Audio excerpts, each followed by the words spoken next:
আলাইকুম এভরিওয়ান, সবাই কেমন আছেন? আশা করছি সবাই খুব ভালো আছেন। আমরাও আল্লাহর রহমতে ভালো আছি। তো আজকে দেখেন আমি রাত 11টার সময় রান্না করতে চলে আসলাম হাজব্যান্ডের আবদারে যে সে এখন চিকেন বিরিয়ানি খাবে। তো আমিও ঝটপট সব কিছু বের করে নিয়ে চলে আসলাম। তো দেখতে পাচ্ছেন আমি একটু তেলের উপরে পেঁয়াজ বেরেস্তা করে আগে তুলে রাখলাম, তারপরে একটু আদা রসুন বাটা, আদা রসুন বাটার আগে আমি দিয়ে দিয়েছিলাম গোটা আপনার তেজপাতা, দারচিনি, এলাচ, তারপরে আদা রসুন বাটা দিয়ে দেন আমি লবণ, তারপর একটু মরিচের গুঁড়া, তারপর একটু বিরিয়ানি মশলা, রাঁধুনির বিরিয়ানি মশলাটা ইউজ করতেছি। তারপর সামান্য একটু পানি দিয়ে আমি মশলাটাকে সুন্দরভাবে কষিয়ে নেব। আমি এখানে আজকে সোনালী মুরগির বিরিয়ানি রান্না করব। তো দেখেন তারপরে আমি 2-3 স্যুপ চামচে ভরে ভরে আমি টক দই দিয়ে দেবো আড়ঙের। টক দইটা আমি পরে দেবো, এখন দিলে দইটা কিন্তু ফেটে যাবে। তো দেখেন আমি আলু আগে থেকে ভেজে রেখেছিলাম। আমি আলু ভাজা আর আপনার সোনালী মুরগি দিয়ে ভালো মতো মশলাটাকে কষিয়ে নিচ্ছি। কষিয়ে দেন আমি মাংসটা দিয়ে দিলাম। তারপরে আমি 4-5 টেবিল চামচ টক দই দিয়ে দিলাম। দিয়ে আমি ভালো মতো এখন মশলাটাকে ভালো করে মাংসের সাথে নেড়ে দেন আমি ঢাকনাটা দিয়ে দিলাম।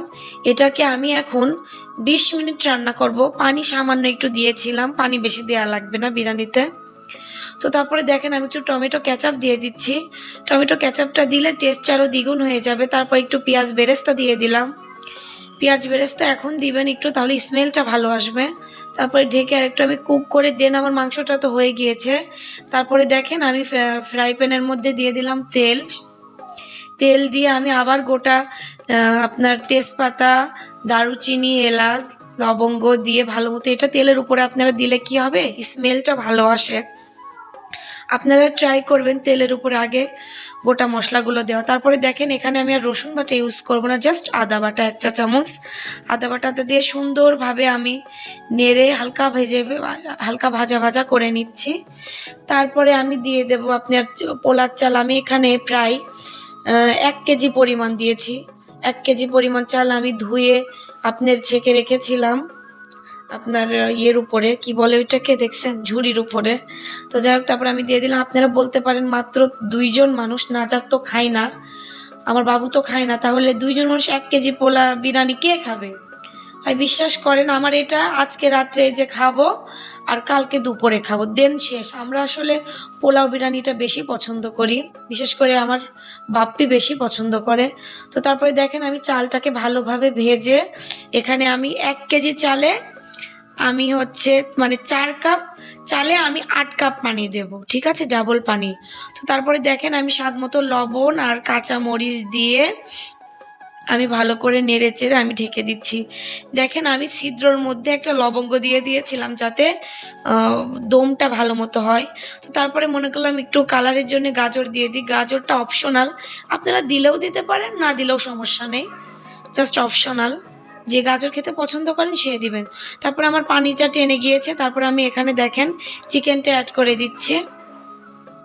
আপনারা পানি অবস্থায় দিবেন না, তাহলে কি হবে, মাংসটা যেহেতু মুরগি, মাংসগুলো খুলে খুলে যাবে, দেখতে ভালো লাগবে না, ঘেটে যাবে।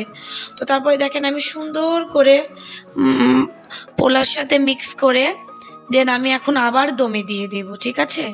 তো যারা আমার চ্যানেলে নতুন আছেন তারা অবশ্যই আমার চ্যানেলটিকে সাবস্ক্রাইব করবেন, যারা ইউটিউব থেকে দেখছেন। আর যারা ফেসবুক থেকে দেখছেন তারা অবশ্যই ফলো করে পাশে থাকবেন।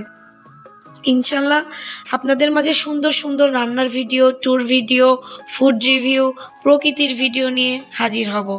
সো তারপরে দেখেন আমি 10 মিনিট পরে দম খুলে একটু চিনি দিয়ে দেব, 2 চা চামচ ভরে ভরে। বিরিয়ানিতে, পোলাওতে আপনি যদি চিনিটা না দেন কখনো অথেন্টিক টেস্টটা পাবেন না। তারপরে দেখেন আমি একটু ঘি দিয়ে দিলাম, এটা কিন্তু বাসার ঘি, আমার বড় আপু দিয়েছিল ঘিটা, অনেক সুন্দর, এটা বাসার অরিজিনাল গাওয়া ঘি। আপনি যদি বাইরে কিনেন এত সুন্দর হবে না। 1 চা চামচ দিয়ে দিয়েছি না, এটা স্মেল অনেক হয়ে যাবে। ঘিটা অবশ্যই আপনারা ইউজ করবেন। আজকে কিন্তু আমি কেওড়া জলটা ইউজ করতেছি না, আমার বাসায় বেসিক্যালি আজকে কেওড়া জলটা নেই, তাই আমি দিলাম না। তবে বিশ্বাস করেন কেওড়া জল না দিয়েও কিন্তু অনেক সুন্দর সেন্ট আসছে। কেওড়া জলটা জাস্ট আপনার সেন্টটা বেশি করে, তাছাড়া কোনো স্বাদে পরিবর্তন আনে না আমি মনে করি। তো তারপরে দেখেন আমি আর একটু ঘি দিয়ে ভালো মতো নেড়ে দিচ্ছি বিরিয়ানিটা। ওইদিকে ওর বাবা বলতেছে, কি ব্যাপার, রাত 12:30 বাজে, তোমার কি রান্না হলো? তাই আমি বললাম, মাত্র 11টায় রান্নাঘরে আসছি, শীতের রাত, তোমার এর মধ্যে আবদার, দাঁড়াও রেডি হয়ে গেছে প্রায়। তো দেখেন আমি আবার একটু পেঁয়াজ বেরেস্তা দিয়ে দিলাম উপর থেকে, দিয়ে আমি আর 5 মিনিট দমে রাখবো, তাহলে আমার বিরিয়ানি রেডি। আমি একটু ঢাকনাটা দিয়ে দিচ্ছি। আমার বিরিয়ানি 5 মিনিট পরে আমি ওইদিকে হতে থাক। দেখেন আমি একটু টমেটো সালাদ কেটে নিচ্ছি। বিরিয়ানির সাথে সালাদ না হলে কি হয় বলেন? তো আমি একটু সালাদ কেটে সুন্দর করে মাখিয়ে নেব পেঁয়াজ মরিচ আপনার সরিষার তেল লবণ দিয়ে। তো তারপরে মাখিয়ে এই যে রুমে চলে আসছি। আমাদের যেহেতু ডাইনিং টেবিল নেই, আমরা নিচে দস্তরখানা করেই খাই। তো দেখেন আমার ছেলে কিন্তু আগে আগে বসছে, নাজাদ, আব্দুর রহমান নাজাদ। কিন্তু আমি জানি সে খাবে না, যার শখে বসছে, শখেই বসুক, 1-2 গালও যদি খায় তাও তো ভালো, তাই না? তো দেখেন আপনার ভাই আপনার দেখাইতে বলতেছে যে দেখাও ভিউয়ার্সদের যে রাত 12:30 বাজে, আমরা এখন বিরিয়ানি পার্টি করতেছি। তো যাই হোক, অনেক ভালো লাগলো গরম গরম বিরিয়ানি। ফ্যামিলির সবাইকে মিস করি, কিন্তু কি করা, সবাই অনেক দূরে। তো সবাই ভালো থাকবেন, সুস্থ থাকবেন, আমাদের জন্য দোয়া করবেন। আল্লাহ হাফেজ।